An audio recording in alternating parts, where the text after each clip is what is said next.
there's a little bit of a shortened statement of the product and quotient rules that we can use to make it a little bit easier to remember. And so we can think of it this way. In the original function, or when I used our function notation to state our product rule, we say that if we had a derivative of f of x times g of x, that the derivative would be like this. We would take the derivative of the first function times the second function without taking its derivative,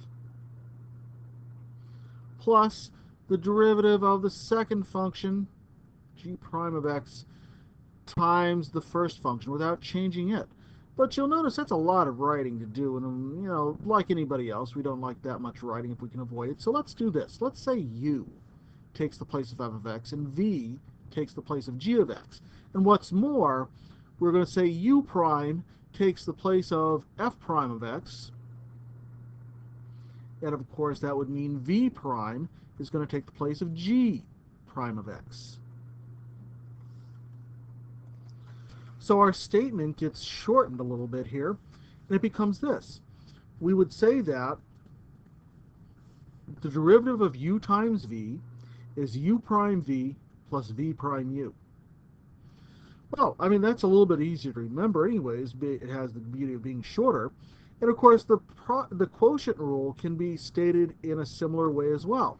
That is, if we have the derivative u over v, then we can take u prime v minus v prime u over v squared, which is a bit shorter and easy to remember.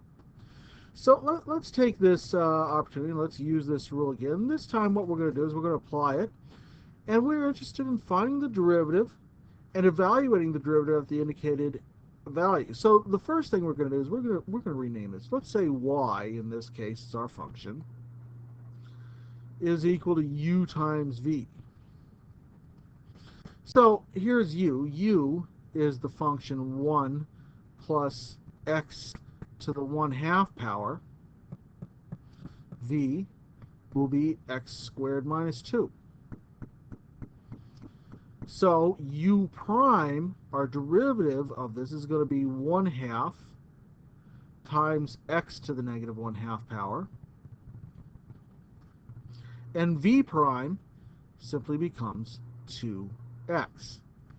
So how does this work out? Well, using our rule that we have listed above here, we're going to say that dy dx, the derivative of y, function with respect to x, is going to be equal to u prime v. So u prime is 1/2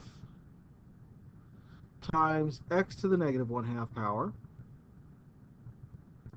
times v, which is x squared minus 2,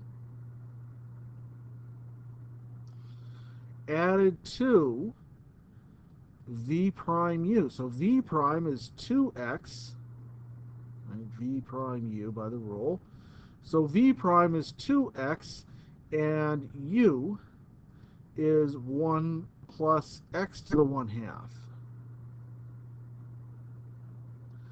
So now we would want to simplify this down a little bit. This seems like a little bit of extra work than we have to have.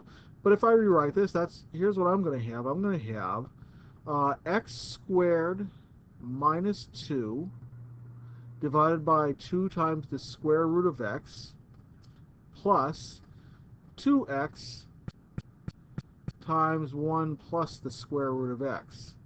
Now there's different ways that I can simplify this, but what I'm really interested in this function is evaluating f prime. So this is f prime of x, and we're asked to find f prime of 4. So let's do that. F prime at 4 is going to be, well, let's make the substitution, 4 squared minus 2 over 2 times the square root of 4 plus 2 times 4, which is multiplied by 1 plus the square root of 4. Okay, well, doing a little bit of arithmetic, this is 16 minus 2. 16 minus 2 is 14. 14 is divided by 4, 2 times the square root of 4, plus 2 times 4, that's 8, times 1 plus the square root of 4, that's 3. So 8 times 3, that's 24. let's reduce this, make it a little bit easier to deal with. If we take 7 halves, we would want to add 24 over 1. That's 48 halves. And so f prime of 4 is equal to 7 plus 48 becomes 55 over 2. So this is f prime of 4. That's what we were looking for.